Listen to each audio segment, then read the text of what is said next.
Assalamualaikum warahmatullahi wabarakatuh. Semoga Bapak Ibu guru semua selalu dalam keadaan sehat dan bahagia ya. Saya Rizka Rais, calon guru penggerak Angkatan 8 dari Kabupaten Demak, akan memaparkan kesimpulan dan refleksi dari pemikiran Ki Hajar Dewantara pada modul 1.1 koneksi antar materi. Pendidikan dan pengajaran tidaklah sama. Pengajaran adalah bagian dari pendidikan. Menurut Ki Hajar Dewantara, pengajaran adalah proses pendidikan dalam memberi ilmu untuk kecakapan hidup anak secara lahir dan batin. Sedangkan pendidikan pada hakikatnya adalah menuntun atau memberi tuntunan terhadap segala kekuatan kodrat yang dimiliki anak agar ia mencapai keselamatan dan kebahagiaan yang setinggi-tingginya, baik sebagai manusia maupun sebagai anggota masyarakat. Pendidikan menciptakan ruang bagi murid untuk bertumbuh secara utuh agar mampu memuliakan dirinya dan orang lain serta menjadi mandiri.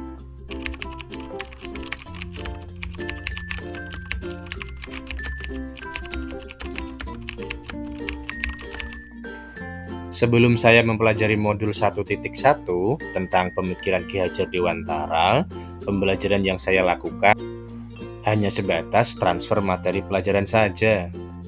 Saya menganggap ketuntasan dalam menyampaikan materi lebih penting daripada memahami karakteristik murid. Biasanya saya melihat murid hanya dari aspek kognitif saja. Misalnya saat mereka mengerjakan soal berupa tugas atau ulangan harian. Jika nilai murid sudah mencapai KKM, saya nyatakan bahwa pembelajaran sudah berhasil. Selain itu, saya pun beranggapan bahwa murid hanya sebagai objek pembelajaran, sehingga pembelajaran terpusat pada guru atau menggunakan metode teacher center. Sebelumnya, saya tidak mempedulikan apakah murid saya sudah benar-benar paham dengan apa yang saya ajarkan atau tidak, karena memang fokus utama saya lebih ke ketercapaian materi, mengingat materi yang saya ajarkan cukup banyak tiap semesternya. Saya pun hanya meminta siswa untuk menghafal materi yang saya ajarkan, tanpa memikirkan bagaimana cara agar materi tersebut dapat dipahami dengan sepenuhnya. Sehingga saya pun sering merasa gagal dan mengeluh jika banyak murid yang tidak tuntas setelah melakukan evaluasi.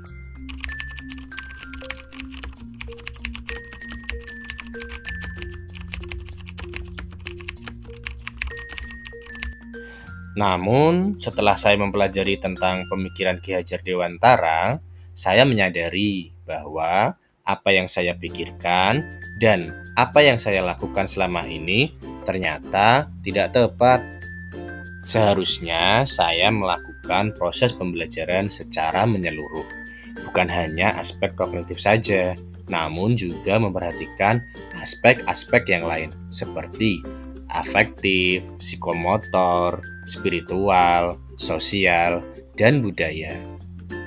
Murid bukan sebagai objek pembelajaran, melainkan subjek pembelajaran. Artinya, murid memiliki kebebasan berekspresi, mengemukakan pendapat, dan berkreasi sesuai dengan metode atau model pembelajaran dan media yang tepat. Guru seharusnya sebagai fasilitator dalam proses pembelajaran. Guru pun harus ikhlas, penuh kesabaran, dengan segala ketulusan hati agar terwujud pembelajaran yang menyenangkan dan berpusat pada murid. Selain itu, saya harus mempelajari karakteristik murid karena setiap anak dilahirkan unik dengan kelebihan dan kekurangannya masing-masing. Saya harus menghargai setiap karakter murid, berikan kesempatan untuk mereka tumbuh sesuai dengan kodratnya.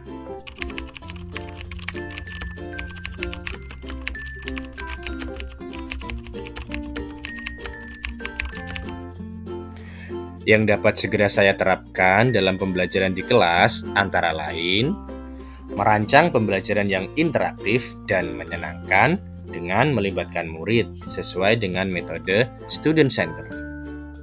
Berikutnya, saya akan menerapkan pembelajaran abad 21 yang sesuai dengan pemikiran Ki Hajar Dewantara, yaitu berpikir kritis, kreatif, komunikasi, dan kolaborasi dengan berpegang teguh pada konsep memerdekakan anak.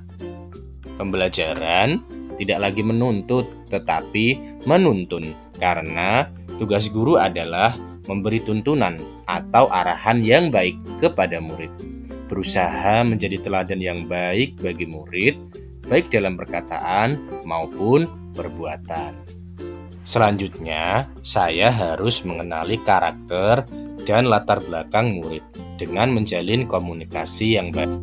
Semoga video ini menjadi inspirasi bagi kita semua, utamanya Bapak Ibu guru, para pejuang pendidikan. Jangan lupa bahagia hari ini ya. Wassalamualaikum warahmatullahi wabarakatuh.